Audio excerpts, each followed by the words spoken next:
I'm delighted to be joined today by Sarah Warde. I have had the pleasure of knowing Sarah from the Irish ME Trust, a charity and support group for those affected by ME-CFS and similar illnesses in Ireland. Sarah has had ME for 24 years, plays an active role in the Irish ME Trust, giving regular Zoom talks there, and has also served for several years on the executive branch of the European ME Alliance. She has written an excellent book called Fatigue, One Woman's Recipe for Living with ME/chronic fatigue and Improving Quality of Life. And today, she's going to be telling us all about that recipe and how she has gone about improving her own life despite having ME-CFS. Welcome, Sarah. It's a real pleasure to have you on. Thanks, Patrick. Lovely to be here.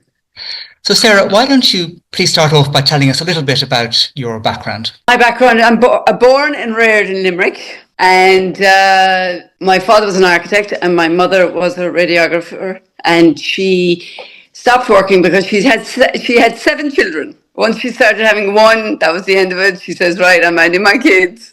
So she ended up with 7 kids, imagine. I don't know how she did it. Then I was kind of wild, like the soccer balls and playing with the boys and all the rest of it. Sent to boarding school at 11. Nuns tried to calm me down, but it ended up ME-CFS did the job. They failed miserably.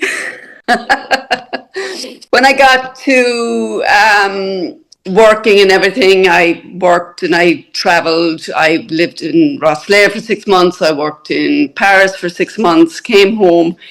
Then things changed. My father passed away. And not long afterwards, I met my lovely husband. But after a number of years of marriage, we went to Canada and I had a son there. And we stayed there 4 years and then came back. When Sam was about 3, I got ME-CFS.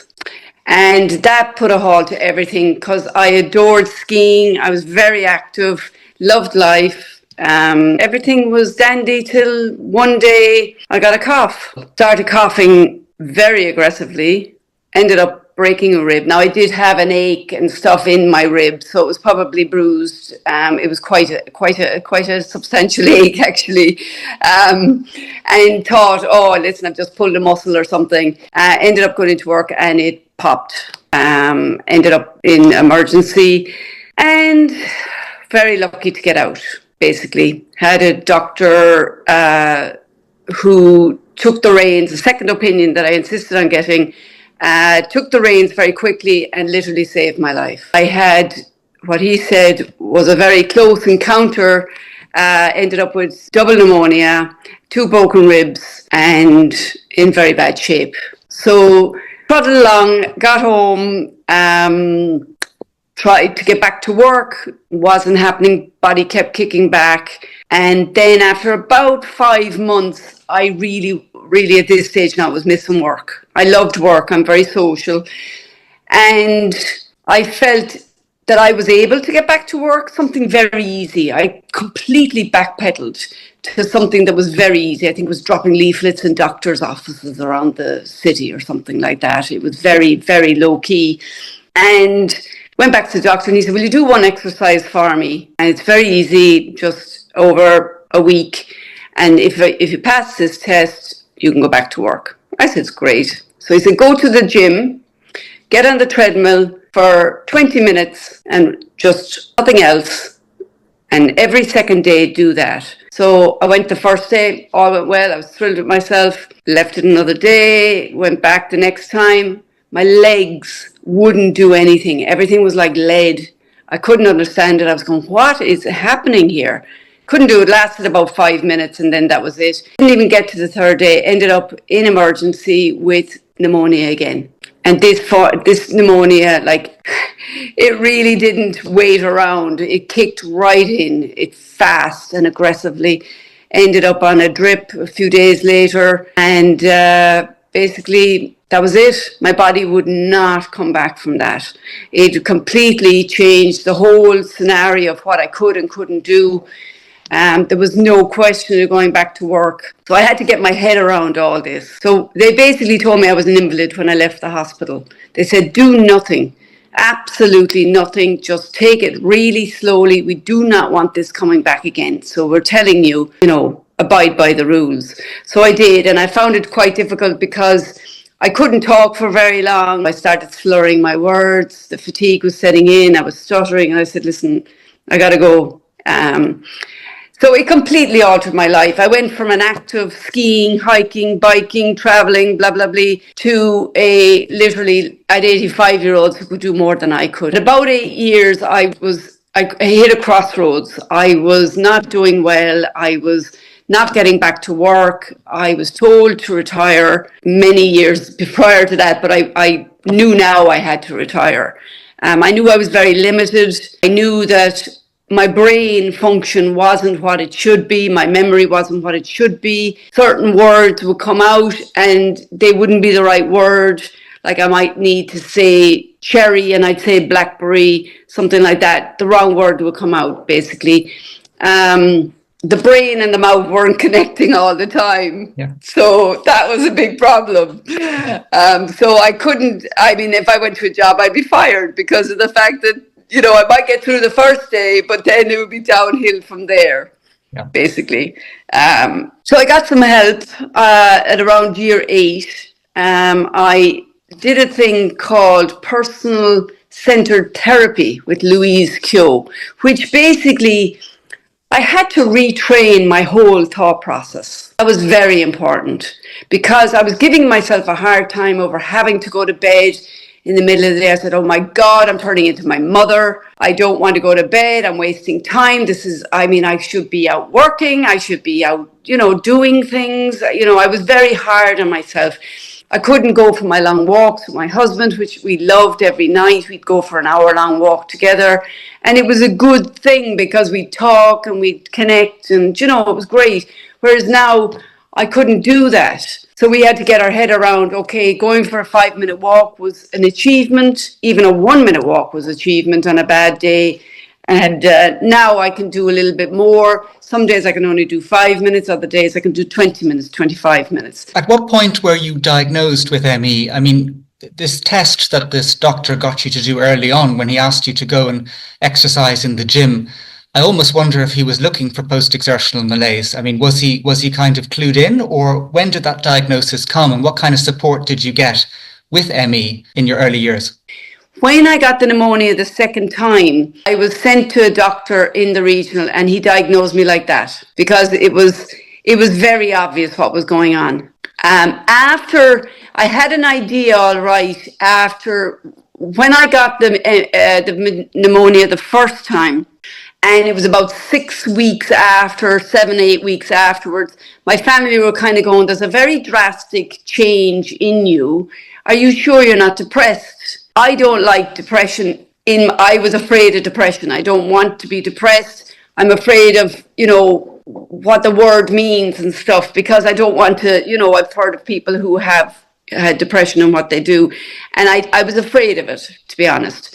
So I went to a top psychiatrist and he knew what ME was. He said to me, you're no more depressed than I am. He said, you have a condition called ME. It's actually something that you will take a while to get over, but you need to mind yourself. You need to abide by the rules.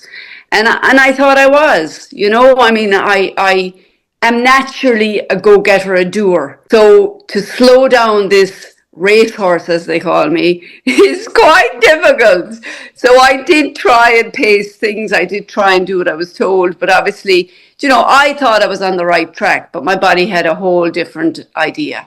I had, for the first time in my life, something was able to calm me down, which many had tried to do in the past. Yes, well, I've not heard people, make the comparison between nuns and ME trying to slow you down.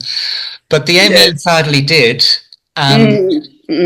Despite that difficulty, in a way, you were lucky that you found doctors who actually recognized it and understood it to some extent all the way back then, because even today people have such difficulties in Ireland getting diagnosis, and I still think the HSE, the Irish equivalent of the NHS, doesn't have an ME page yet. No. This is just a short interruption to tell you about my new book, Understanding ME-CFS and Strategies for Healing, in which I break down some of the latest, most exciting research into ME-CFS and long COVID, research that can really demystify these conditions, and also share a range of healing strategies that I have used in order to improve my quality of life. Links for that book are down below. So, you went from being, this go-getter, you had a free life, ME comes along. I mean, there must have been inwardly quite a struggle, Sarah, mentally to deal with new circumstances. So I think a lot of people go through that. There's a kind of period of darkness, and then you can kind of start to reframe and find meaning in new circumstances. So tell us about that process of change for you, because I know you have come to terms with what your situation is. Of course, you choose to change it tomorrow, but you've come to terms with it. You're trying to lead your best life. So tell us about how that change occurred. That first happened when I got to about year 8, and I said, this can't go on. This is not funny anymore. This is ridiculous. I need to do something. So I rang the Irish ME Trust and I talked to Declan. He put me in touch with Louise Keogh, who did the person-centered therapy. She helped me to change my thought process. I wasn't so hard on myself. I knew what I wanted to do, but I had to chop it in half and then chop it in half again. My expectations as a go-doer were quite high, so I had to literally chop it down to like small chunks. So anything I did, I had to listen to my body. If I went out, I had to say, right, okay, I want to go and see somebody. What's my energy level today? Right, okay, I'll meet somebody for a coffee for half an hour, and that's it. So I had time to get there, have a coffee for half an hour, and then go home and rest. So I'd rest beforehand and I'd rest afterwards. So it made my day very short because I had to spend a lot of time resting, and people don't see that. They only see me as like, I'm me, I'm myself, but I have to, for myself, I want to show my best side so that everybody thinks I'm fine. Because I don't want to talk about illness because it doesn't make me feel any better. And I want to focus on what makes me feel better. So I had to redesign what I did. So I went from skiing to art. I went from hiking to photography. I chose low impact hobbies. Like I love to read. I do love the photography. Even if I just go out the back garden and click a few clicks, of birds or whatever, and just edit them for 5 minutes and just, have a bit of fun with it. It's great. And if I'm out and I have my phone and I see something, I take a photograph of it. And it's opened up my life so that I can see more, and I'm energized by it. But it's not taking too much out of me because of the fact that I'm not doing very much. So that was a big thing. What I did was, when I was finished the therapy, I had said to Louise 2 things. I want to give back and do voluntary work for the Irish ME Trust, just a little bit. So I picked an hour a week, and some weeks I couldn't do it. Someone else would step in and do it. And then the other thing I did was I wrote a book. Now, very slowly. It took me about 7 years, and I wrote it mostly from my bed. My husband used to say, oh my God, here's another pen. What are you doing? Can you not just go somewhere in the house and write it? I said, no, I'm able to do it here. This is what it works for me. I get too tired when I'm sitting up all the time and blah, blah, blah. So tell us about your book, Sarah. What was the kind of aim of it? What do you want people to get out of it? And maybe you can show us it there as well. Yeah, it's basically called Fatigue, and my mug is on the front of it. And basically what happened was, I was doing this voluntary work for years. I'd say it was about 5. I was into year 5 or so of the 10-year process. And basically someone had said to me, why don't you write a book? You have so much to tell. You've been through so much. You've helped us so much. You can't tell everybody what's in your head because you haven't got the energy. Put it on paper. So what I had been doing was, I do notes all the time. I like to write, and it might be only words, but I always had notebooks and stuff, and it might be words or sentences or stuff like that. And what I started to do was organize the notes, decided, right, okay, I'm going to write a book. So what I started off was I picked a few chapters, I picked the design of the book, and I decided what I was going to do. What's in it is how to, I found a sentence here, right? Okay, in the book earlier on, I was just looking through it. It says, my aim is to help and adjust people's thinking and how to live with this condition. And so that's my aim. So I talked to doctors, specialists, therapists who had worked with ME patients and that. And the best ones I asked to write a small chapter for the book.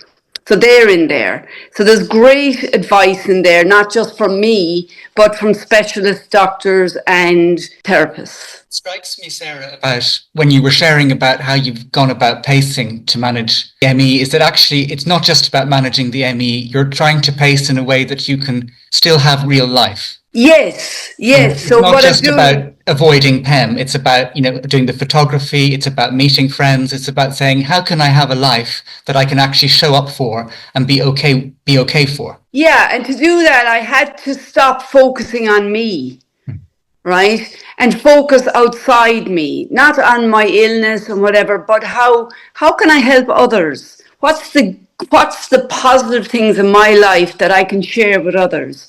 The things like in the book, we have chapters on managing emotions. Now, emotions are very important to manage. We need to find a horizon. Our emotions can go like this. So we need to bring our emotions as close to the horizon as possible.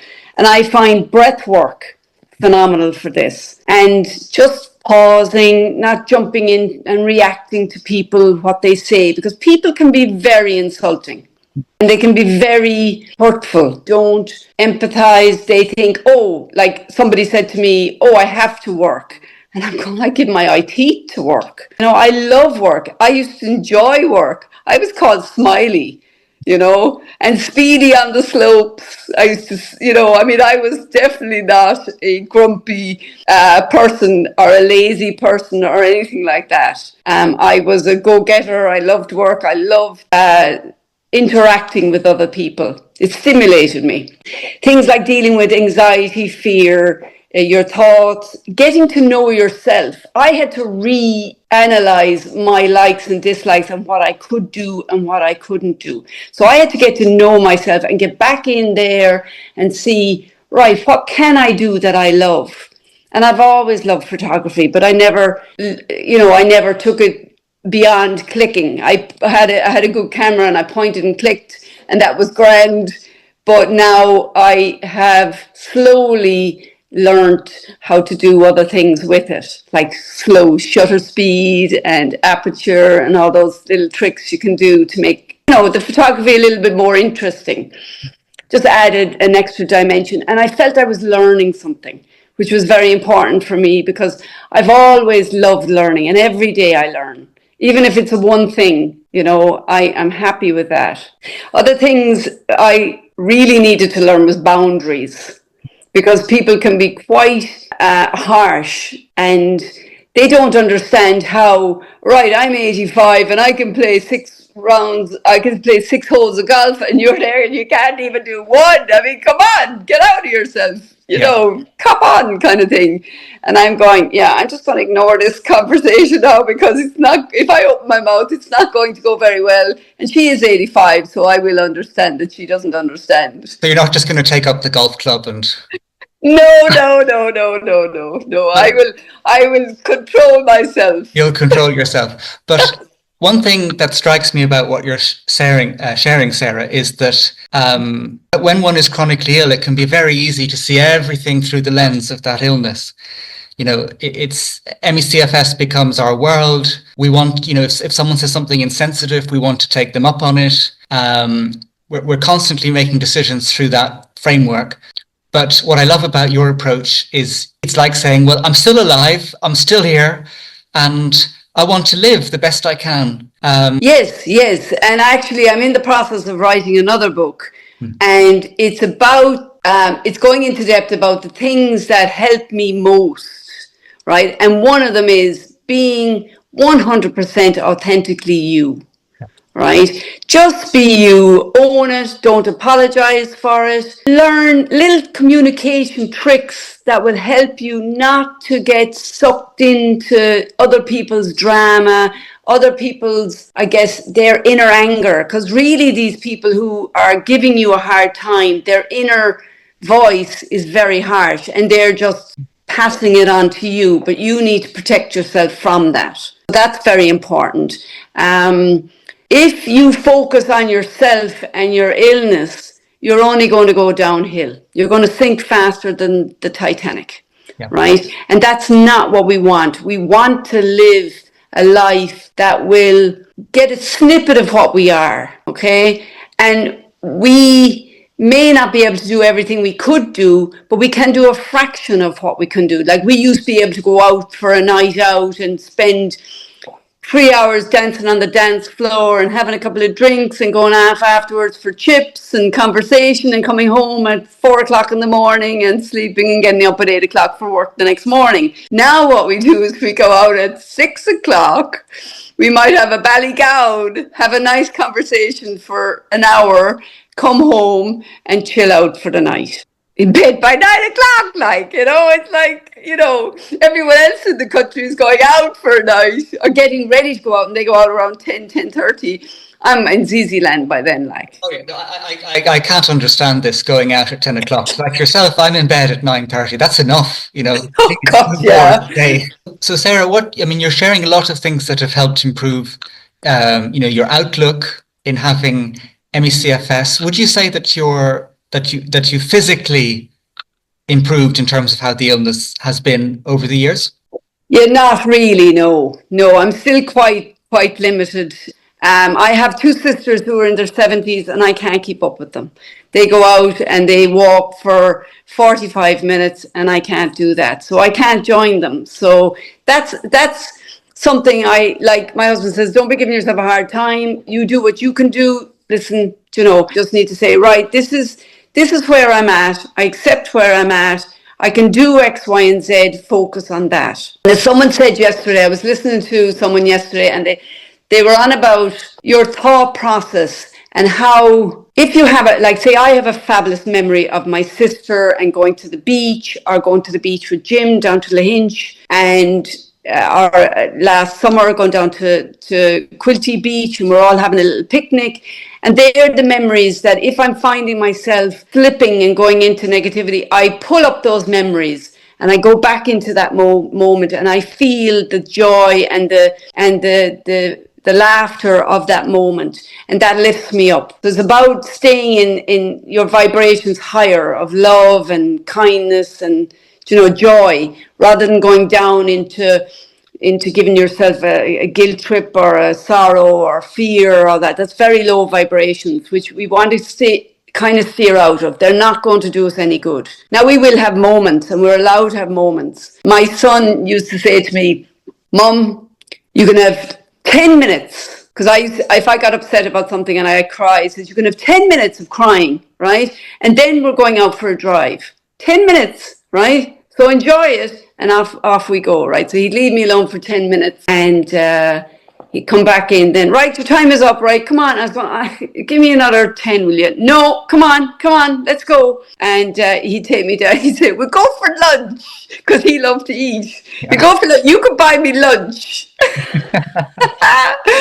So we go, and he'd take me out. He'd take me out for lunch that I would pay for. Very good. Well, he's got a good strategy there. He's got a great strategy. Yeah. So we go for lunch, and he's fantastically supportive, and he would talk to me about different things. He loves to play soccer. He's in Australia at the moment now, so he can't take me out for lunch, but he would call me up, and he makes me laugh all the time. He's wonderful. And that's the thing. You need to surround yourself with people who support you, who love you, who encourage you, who understand you, right? That's the important thing. Because if you have people around you who are giving you a hard time, or they're being passively aggressive, or they're just being downright rude, right? That's not going to do you any good, right? You need to limit your time with them. And these are the type of tips in the book that will help you to just change your lifestyle, change your surroundings, right?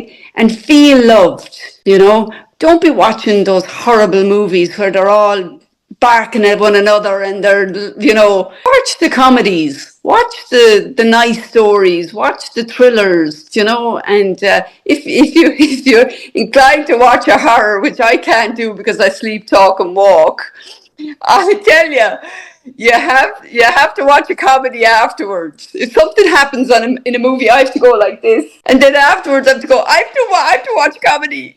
And he goes, absolutely, because otherwise he'll be listening to me roaring and screaming in my dreams, you know. Yeah, no, I understand. I mean, I went through a phase of watching all the Nordic murder detectives. Oh God, Yeah. I couldn't watch those. No, I don't know. I found a sort of, I took, like, I ended up feeling quite grateful for my life that I hadn't been chopped in half and, you know, wasn't the subject of a murder mystery. But I do agree, like, we do need lighthearted things. And, you know, when our brain is kind of struggling, it can be hard to gravitate there. But what you're really talking about is change the channel in your... Change the channel, and change it quickly. Yeah. Right. Be aware of what you're thinking and what you're doing, and say, oh no, I'm not going down that road. Turn it around, and say, right, okay, let's about turn here and get on the right direction. And get on the right direction. And what I'd be interested in, Sarah, is have you found that doing these kind of positive visualizations, have they helped you with any symptoms, like, for example, the autonomic dysregulation that can happen, the sensitivities to noise and light, and feeling like the nervous system is very stressed? Yeah, they have enormously helped me to calm myself down. The emotions can get quite erratic, right? And the fear of what the future is can become quite overwhelming. So your heart rate increases, your stress hormone increases, everything goes a little bit. So I find breathing helps enormously, right? Just calming down everything, heart rate down, you know, just ease on down. And then you realize, okay, that's better. I'm in a different place now. And then realize, okay, what do I need now? What does my body need now? Tune into the body and what it's telling you, because that's very important. Yes. Very important. Yes. And you mentioned the breathing. You've done a particular kind of breath work, haven't you? Could you tell us a bit about that? Yeah, that has helped me enormously. I was struggling big time a couple of years ago, and it's about 3 years ago, and my infection rate was very high. I think I got 3 infections in the space of 9 months, and I'd lost a lot of time, because when I get an infection, it would rob 2 months off you, like, do you know? So basically, you would be your energy level goes to zero. You can do nothing, right? And you have to build yourself back up again. So it took a good 2 months. It was hard, right? So you're there and you're kind of thinking, right, I need to do something. Jim was kind of saying, right, okay, this isn't good. You're declining. So I went to a girl I know who runs a clinic, and she suggested Ronan O'Brien, who does breath work. And I went to him and he says, you have asthma, because I got chronic asthma when I got the infection. That's what broke the ribs. And I've broken them many times since because of the coughing and stuff. I had actually broken a rib this time as well. So I knew when I broke the rib, I said, things have to change. This is not agony, like when you break a rib, like. So I went to her and I said, listen, this isn't funny anymore. I need to get back on track. I need to figure out how I can improve myself. So I went to Ronan. He says, you're breathing all wrong. Okay, you're shallow breathing. I'm going to teach you how to breathe, and you're going to practice this every day. I did the session with him. He taught me how to breathe properly for myself. Diaphragmatic breathing from the tummy. So breathing into the tummy and up into the chest. So what it did was it expanded the lung capacity. And when I got an infection, then I do this breathing, and he was obviously taught me different techniques and stuff. And what it would do, it would expand the lung capacity, and it would break up any mucus that had formed inside in my bronchioli, and move it faster. So the length of the infections weren't as long. So I would, from if I felt an infection coming on, I'd increase my practice of the breathing. So instead of doing it once a day, I do it 3 times a day. So then I found that things were moving a lot faster and I could recover. So my recovery rate then was about half. And my energy level wasn't back up to where it was after that length, but it was much better than it was. So I could maybe walk 10 minutes, whereas before it would take me 2 months to even think about walking 5 minutes. So that improved things about 10%, which was huge. Now 10% is huge for me. I mean, everyone would say, oh, 10% is nothing, but 10% for me was, I was taking it and running. No, absolutely. I think that, like, especially when we're long-term ill with ME, any sustained improvement is, Yeah. it's just a huge difference. I mean, myself now, I'm much more functional than I used to be. I'd have given my eye teeth to be where I am now, 3 or 4 years ago. Yeah. And hopefully in a few more years, I'll be somewhere else that I'll have given my eye teeth now to get to. Yeah. But Yeah. that anything that improves quality of life is the way to go. Absolutely. Absolutely. I mean, one woman got quite nasty with me one day. I was actually asked to talk to her on behalf of a patient. And she got she was the mother of the patient, and the patient wasn't able to get the mother's attention, so she rang me and asked me to talk to her. So I did. And I literally had to say to her, you can come over here and chop my left hand off if you promise me you'll get me back to where I was before the illness. I can do without my left arm. I can get a prosthetic. I can get a prosthetic for both my legs and learn how to walk again, and I'll be fine. I said, literally, we would do anything to get back to where we were before. If you told me that I could go back skiing in the morning, I would be on a plane, renting the equipment and going up that hill, and I would be in heaven. What I do now is I visualize it, and the brain doesn't know the difference. So I'm up there, I'm ready to go. I've got my skis and my pole, and I'm visualizing, and I can feel it. I can feel what I'm doing. And it changes my whole feelings. And those feelings are hugely positive for the body, because they rush in the endorphins, the joy, the excitement, the love, the everything, So the brain is a very, very powerful thing that we completely underestimate. You're absolutely right, Sarah. And I think that sometimes people dismiss this aspect because they think, oh, you're saying that I have a psychological problem. I'm not going to do visualizations. But you're right. The brain doesn't know the difference between real and imagined. Yeah. Let's create that internal chemistry that can actually help us. Exactly. And it's not that I mean, this is a neurological condition. Yeah. But there are things we can do to improve it. I can't improve my walking from 10 minutes to an hour, but I can improve my mind. Yeah. I can get my mind to a better place like that.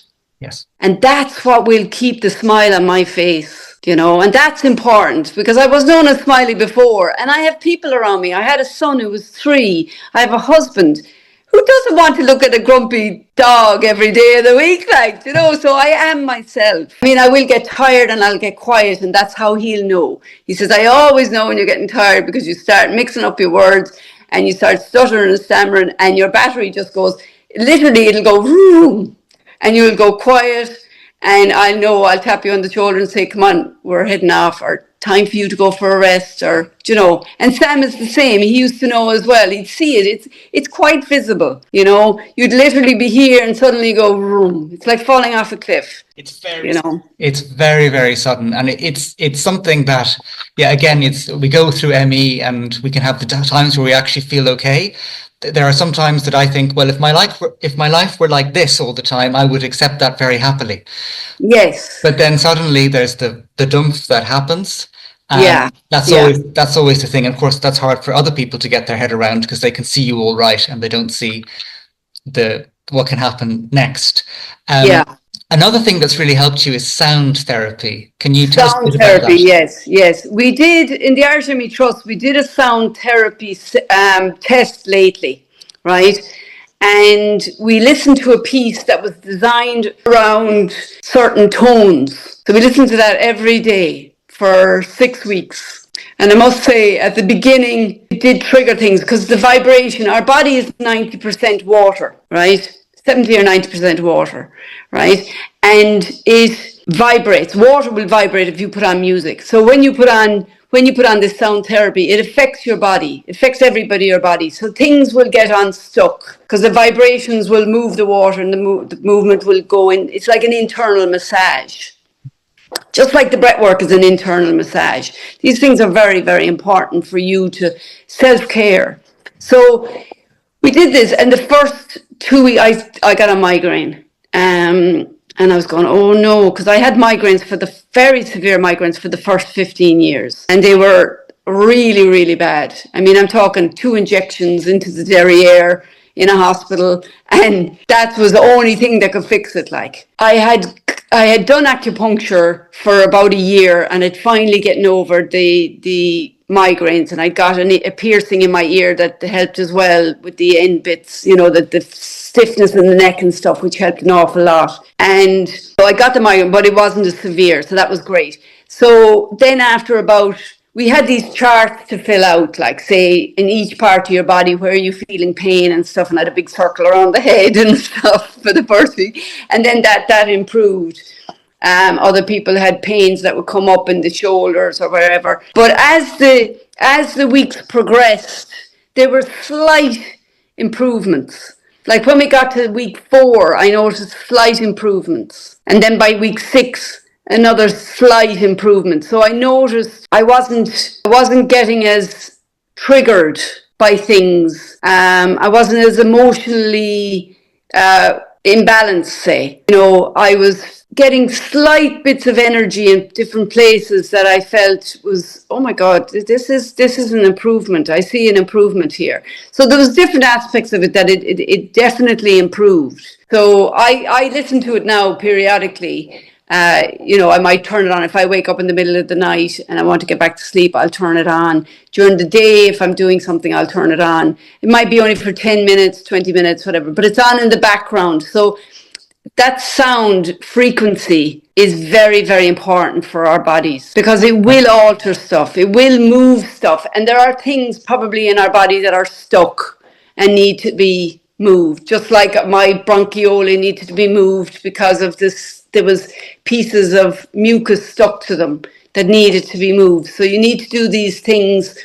And you can look up YouTube and stuff and see where you can actually listen to sound therapy and the different pitches that affect different things. So, Sarah, this has been very interesting. I think we'll move now towards wrapping up.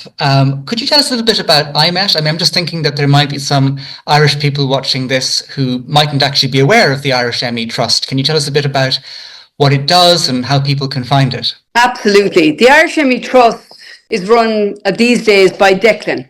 Right, Declan has been behind this for an awful long time, and he's a lovely, lovely man. He's very approachable, and they put on Zooms for people with ME twice a week. Now it's summertime, so we may cut back a bit, but normally it's about twice a week, and we take some breaks during the year, obviously, because it's full on twice a week. And then they bring in people, like they brought in Ronan to do the breathing. They have a YouTube channel there that they will link you up to.